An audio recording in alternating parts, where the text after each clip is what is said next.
Oke, kembali lagi bersama saya Hendra Tampu yang tentunya akan saya menyampaikan informasi terkait apa saja dalam satu pekan ini ya, baik itu rumor dan tentang persiapan pemain ya. Sebelum kita membahas lebih jauh, dengan cara subscribe, like, share, dan komen ke semuanya agar channel ini terus berkembang. Oke, baik, yang pertama kita bahas tentunya ya, ada yang tidak masuk dalam rencana proyek jangka panjang Chelsea ya, bukan pemain muda ya, tapi yang tentunya pemain ini yang sempat digadangkan akan mungkin menjadi penerusnya. Saya bilang sih bisa menjadinya seperti William ya, karena dia jago sprint, skillnya oke juga ya. Raheem Sterling, rumor yang sebelumnya Raheem Sterling tidak masuk dalam jangka panjang proyek Chelsea di Stamford Bridge ya. Ya, karena kenapa kita sudah tahu jawabannya ya.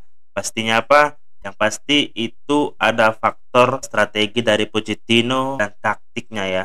Ya, Nicholas Jackson. Itulah pendapat saya kenapa Raheem Sterling tidak menjadi proyek jangka panjang Chelsea.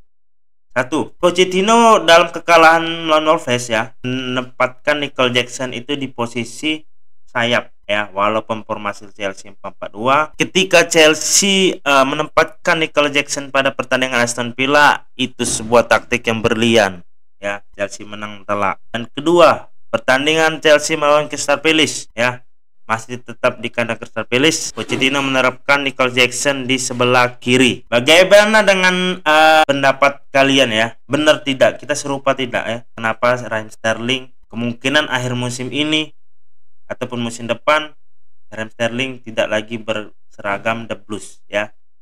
Ya, begitulah ya, namanya proyek anak muda ya. Pemain sayap serang Inggris itu mungkin bersiap untuk mencari apa ya namanya ya, klub baru, tantangan baru ya. Dan kedua, Thiago Silva ya. Thiago Silva bukan karena dia kalah saing ataupun kalah apa ya, kalah dalam peningkatan kualitas pemain, karena Thiago Silva ini sudah dalam faktor usia yang bisa dibilang tua ya, umurnya 38 tahun. Chelsea sudah siap dalam artian tidak memikirkan bagaimana nasib Thiago Silva musim depan ya, karena banyak back muda, pemain muda Chelsea ini, antaranya Badesley, Disasi, Neville Cowell ya, dan juga ada beberapa pemain lagi yang proyek back Chelsea jangka panjang ya. Dalam statement via Chelsea untuk mengurangi pemain, walaupun Chelsea sudah bebas dari fair play finance ya, tapi untuk menjual pemain ini memang harus Chelsea segera pemain yang akan segera dilepas Chelsea ya. Kembali kita mendengar rumor ya, ini akhirnya Chelsea ataupun manajemennya termasuk Todd Boehly mengangkat bicara untuk mendatangkan sosok ataupun apa ya, rekrutmen yang oke lah ya. Kita baca informasinya ya. Chelsea telah membuat tawaran untuk memburu kepala rekrutan Brighton, Sam Jewell.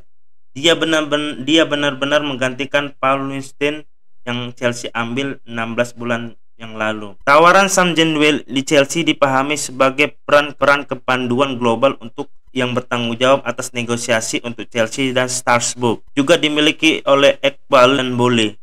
Belum jelas apakah Jewell telah membuat keputusan akhir. Telah pindah ke Sam Jewell sekarang di tengah kekhawatiran bahwa Dan Ashworth akan membawa Jewell bersama Manchester United. Sejauh ini dipahami bahwa tidak ada keputusan akhir yang dibuat Sam Jewell, dan tinggal di Brighton juga merupakan pilihan. Sam Jewell ini bisa dibilang dia seorang perekrutmen yang cukup handal, cukup top ya.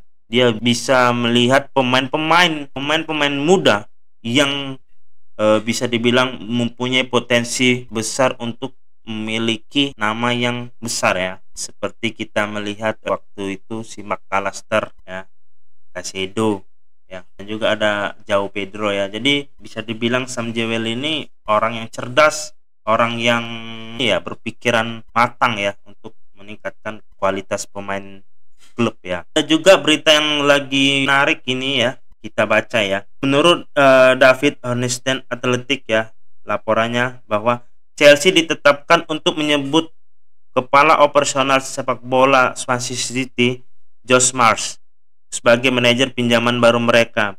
Penunjukan telah didorong oleh CEO Sporting Director Chelsea Paul Winsley dan Lawrence Stewart dalam hubungan dengan pelatih teknis pemain. Pinjaman dengan teknis pemain pinjaman Carlo Cudicini yang timnya Mars akan bekerja. Dia dijadwalkan untuk memulai perannya pada bulan Maret. Mars bergabung pada Swansea dari Mars bergabung dengan Swansea dari Huddersfield Town pada Juni 2022. Karena memang yang saya baca sosok ini cukup oke juga ya dalam untuk mendatangkan pemain. Setelah keberangkatan McAllen dan bertanggung jawab atas departemen sepak bola klub termasuk perekrutan pemain. Dia sebelumnya bekerja sebagai kepala pramuka Huddersfield dan kemudian menjadi kepala perekrutan. Wow, CEO Sporting Director Paul Winsley dan Lawrence Stewart ini sudah terbuka matanya ya, karena mungkin beberapa pertandingan Chelsea sangat ambruk ya.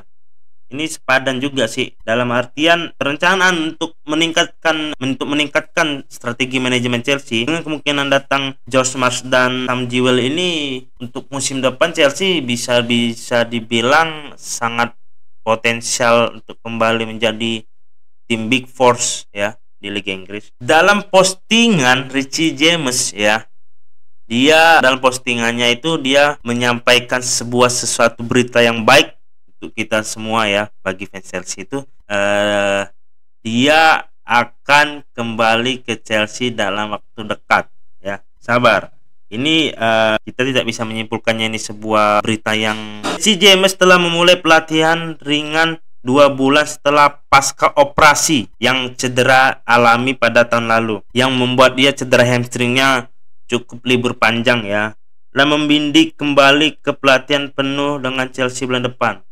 Tapi ada juga saya beberapa berita yang menyebutkan Richie James tidak perlu harus terburu-buru untuk kembali ke lapangan, mengingat cedera yang dialami itu belum pulih 100% total. Dia kemungkinan dikatakan kembali ke latihan di markas Cobham ini itu kemungkinan April atau awal Mei ya, dalam artiannya Richie James bisa memulainya itu sebelum Liga Inggris berakhir ya. Cukup menyita waktu lama bagi Richie James ya. Tapi itu poin pentingnya itu adalah ya, Richie James jangan menyiapkan sesuatu untuk secara berlebihan untuk kembali ke markas latihan ya. Ada lagi beritanya tentang Conor Gallagher ya, pemain yang 2 pertandingan sebelumnya dia menunjukkan dirinya siapa, dirinya seperti apa, dan kenapa dirinya harus bertahan di Chelsea ya.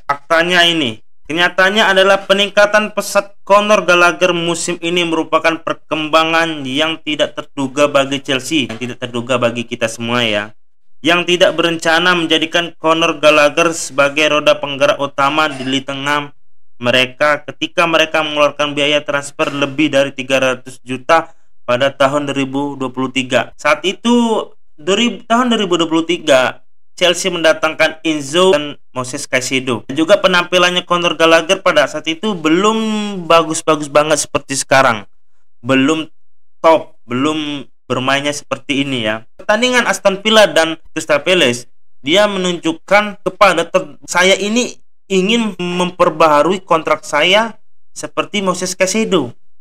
Ya, kontrak Conor Gallagher ini akan berakhir dalam waktu dekat ya.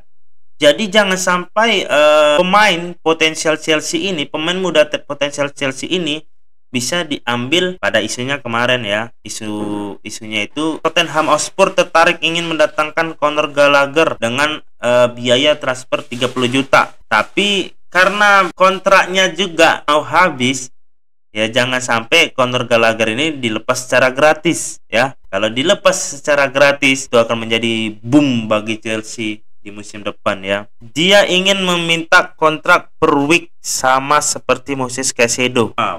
Berarti saat ini Moses Caicedo kontrak per weeknya itu 150.000 sterling per week. Sangat bisa dibilang apakah Todd Boehly dan manajemennya menyetujui ataupun mengurangi ataupun ingin melepas Conor Gallagher ke klub lain. Ya, kita berharapnya keputusan itu sebelum akhir Liga Inggris ini berakhir segera melakukan pertemuan ya. Ya, itu saja berita yang saya bisa sampaikan, yang saya bisa rangkum ya. Tetap dukung Hendra Tampu yang pastinya dengan cara support, subscribe, like, share, and comment.